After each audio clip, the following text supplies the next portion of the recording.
네, 반갑습니다. AP투자연구소입니다. 3월 3일 오늘의 마감 증시 같이 한번 살펴보도록 하겠습니다. 양대 증시 모두 상승 마감하는 모습을 보였습니다. 코스피는 0.17%, 코스닥은 1.93%.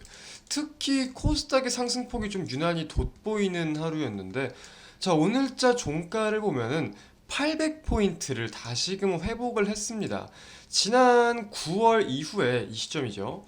9월 이후에 이제 1, 2, 3, 4, 5, 6, 6개월 만에 800포인트를 회복을 한 건데, 사실상 지수가 지금 상승을 많이 한다고 해서 공격적으로 무언가가 전략을 세우시거나 이제 상승장이 시작되었다라고 판단을 하시는 분들은 안 계신 것 같아요. 왜냐면은 결국 우리가 알고 있는 물가나 금리에 대한 악재가 아직 해소되지 않은 부분들에 대해서 꾸준히 시장에서도 야기가 나오고 있고, 물론 기존만큼 타격이 있는 것은 아니지만 분명 관련된 내용으로 흔들리는 흐름들도 보이기 때문에 상승에 대해서는 사실상 큰 의미를 찾아보기는 힘들다.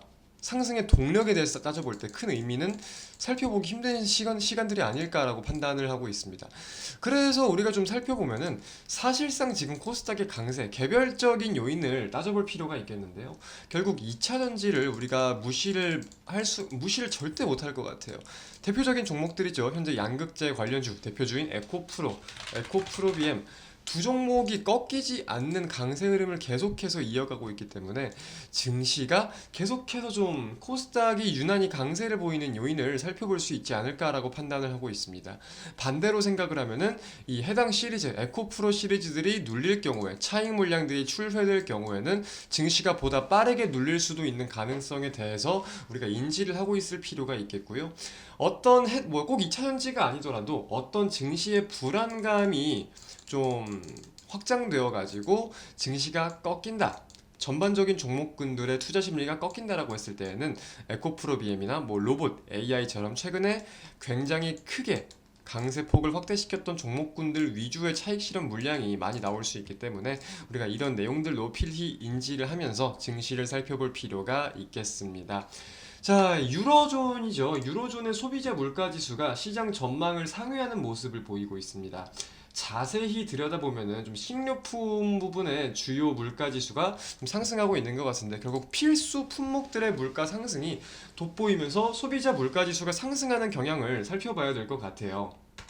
그래서 이 유로존 같은 경우도 ECB가 지금 3월달 통화정책회의에서, 금융통화회의에서 50베이시스 포인트 빅스텝에 대한 무게가 점차 좀 확산이 되고 있다는 내용까지 살펴볼 수 있을 것 같거든요. 이렇게 된다면 국내 증시와 어떤 관계가 이루어지냐 살펴봤을 때, 결국 유로존의 금리가 매파적으로 더 빠르게, 시장 전망보다 원래 알던 것보다 더 빠르게 올라가는 거기 때문에 미국의 통화 가치 달러 대비해 가지고 유로화가 강세를 보이게 됩니다. 자, 그럼 달러는 상대적으로 약세를 보이게 되겠죠. 그래서 달러가 약세를 보이게 되니까 국내 증시의 원화 역시 상대적으로 강세를 보일 수 있게 되는 이 수순을 좀 이해를 하고 있을 필요가 있을 것 같아요.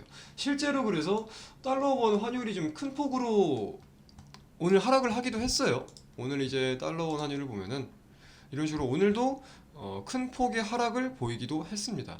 지금 일봉상으로 본다고 해도 변동성이 굉장히 커요.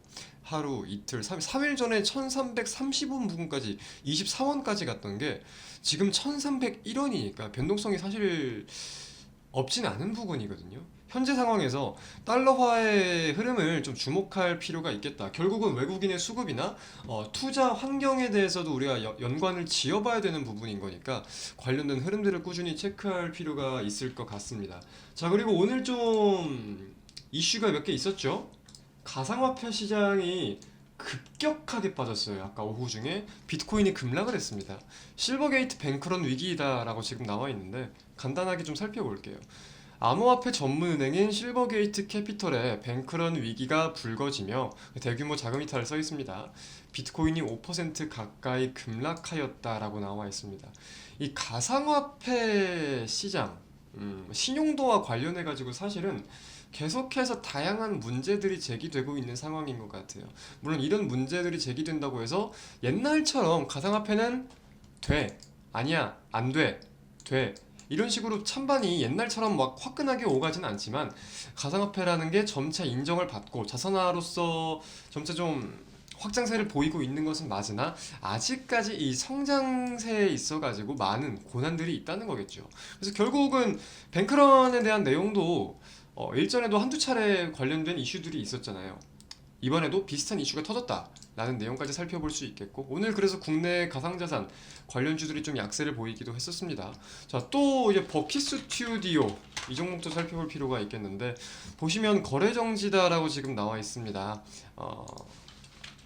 버킷 스튜디오 횡령 배임 사실이 확인되었다라고 나와 있는데 일전에도 이 강땡땡 회장에 대한 이슈들이 몇 가지 있었었죠.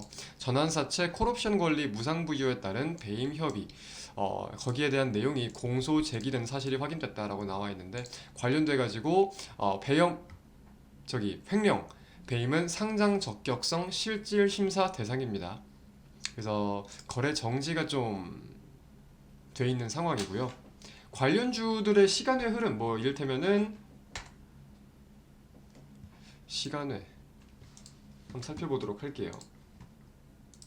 비덴트가 현재 6.86% 하락하는 수순이기도 하죠.